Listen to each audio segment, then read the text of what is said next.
पाक अफगान ताल्लुकात में दस्तूर कशीदा हैं और अब दोनों ममालिक के दरमियान तय पाने वाली 48 घंटे की आर्जी जंगबंदी शाम 6 बजे से खत्म हो चुकी है। लेकिन अब एक बार फिर आर्जी तौर पर जंगबंदी में तोसी कर दी गई है और ये तोसी दोहा मुज़ाकरात के इख्तिताम तक बढ़ाई गई है। ये सीज़ फायर अफगान तालिबान हुकूमत की दरख्वास्त पर अमल में लाया गया था, जिसे पाकिस्तान ने मुकम्मल संजीदगी और खुलूस नीयत के साथ निभाया। लेकिन सिफारती ज़राए के मुताबिक जंगबंदी की मुमकिना तोसी अब अफगानिस्तान की संजीदगी और अमली इक़दामात पर मुनहसर है। पाकिस्तान ने वाज़ेह कर दिया है कि अगर सरहद पार से दहशतगर्दी का सिलसिला जारी रहा तो पाकिस्तान मज़ीद बर्दाश्त नहीं करेगा। यह ऐलान इस बात की अलामत है कि अब पाकिस्तान अपनी कौमी सलामती के तहफ़्फ़ुज़ के लिए फैसला कुन पॉलिसी पर गामज़न है। अब इस सारी सूरत हाल में काबिल गौर बात यह है कि सीज़ फायर के बावजूद अफगान सरजमीन से कलअदम तहरीक तालिबान पाकिस्तान के दहशतगर्दों की जानिब से दरअंदाजी और हमलों की इतलात सामने आती रहीं।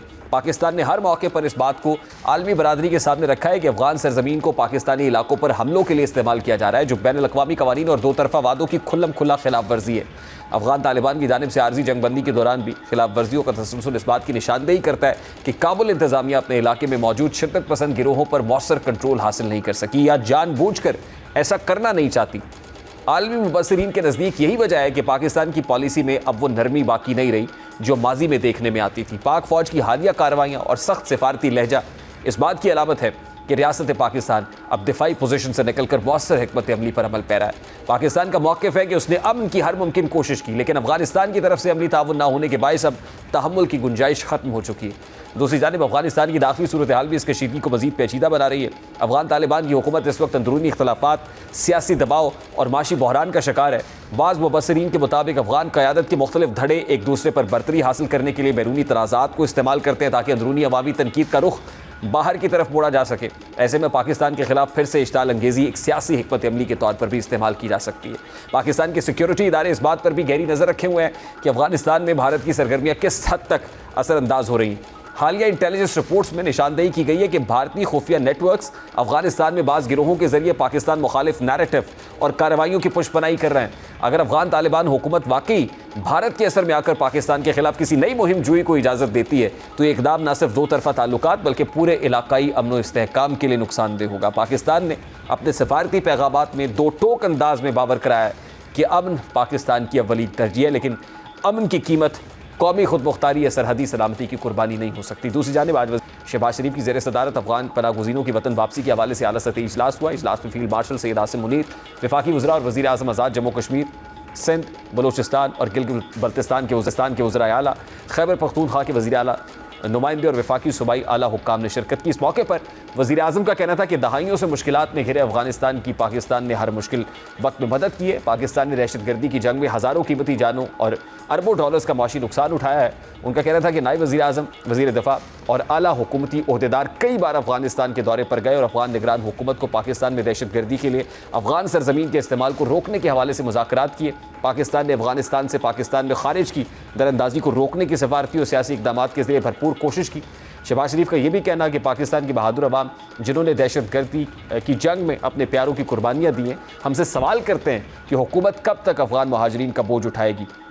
अब की बात जो रियासती पॉलिसी है वो बड़ी स्ट्रेट फॉरवर्ड नज़र आ रही है। एक तो अफगान पनागुज़ीरों को फौरी तौर पर अफगानिस्तान वापस भेजना और दूसरा जो दरअंदाजी है या खारिज की कार्रवाइयाँ हैं पाकिस्तान के अंदर दहशतगर्दाना कार्रवाइयाँ, उनको रोकने के लिए हर मुमकिन मदद करना और इवन अगर उनको टेरिटरी क्रॉस भी करना पड़ती है तो कोई कसर उठा नहीं रखी जाएगी। अभी एक ब्रेक लेंगे और ब्रेक के बाद वापस आएंगे। एक और इंपॉर्टेंट स्टोरी शेयर करेंगे इस ब्रेक के बाद हमारे साथ।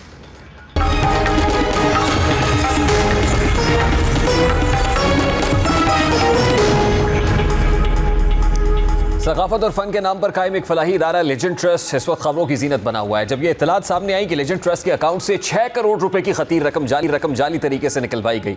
ये वो फंड था जो उन अदीबों, फनकारों और अदाकारों के लिए मखसूस किया गया था जिन्होंने अपनी ज़िंदगी फ़न और सकाफत के फ़रोग़ के लिए वक्फ़ की।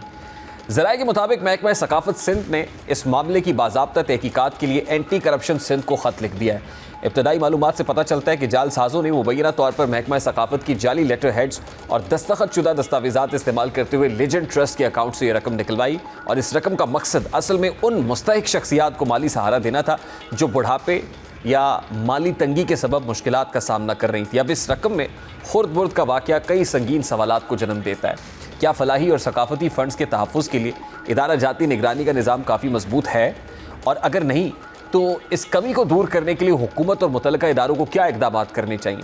ऐसे हसास फंड से रकम का जालसाजी के जरिए निकल जाना इस बात की अलामत है कि शफाफियत और एहतसाब के निज़ाम में कहीं ना कहीं कमज़ोरी ज़रूर मौजूद है। अब देखा जाए तो यह मामला सिर्फ माली बदउनवानी नहीं बल्कि एतमाद की खिलाफ वर्जी भी है। लेजेंड ट्रस्ट जैसा इदारा इस नीयत से कायम किया गया था कि वो उन लोगों की मदद करे जिन्होंने मुल्क के फ़नी और सकाफती विरसे को ज़िंदा रखा। अगर उस फंड से रकम किसी जालसाज गिरोह के हाथों में चली गई है तो ये दरअसल उन मुस्तहिक फनकारों के हक़ पर डाका है जो वाकई इस इमदाद के हकदार थे। ताहम मस्बत पहलू ये है कि महकमा सकाफ़त ने मामला सामने आते ही फौरी रद्दअमल दिया और एंटी करप्शन हुकाम को तहकीकात का ख़त लिख कर एक दुरुस्त समत में कदम बढ़ाया है। तो इस बात की है कि इस मामले की तहकीकात को मुकम्मल शफाफियत और दयानतदारी के साथ अंजाम दिया जाए ताकि असल किरदारों का तयन हो सके। ये बात भी अहम है कि किसी पर कबल अज़ वक्त इल्ज़ाम तराशी किए बगैर ज़िम्मेदारों का तयन हर सूरत होना चाहिए। इस बात को यकीनी बनाना नागुज़ीर है कि यह वाक़या महज किसी फ़ाइल या रिपोर्ट में दब न जाए बल्कि इसके ज़िम्मेदार अफराद को कानून के कटहरे में लाया जाए।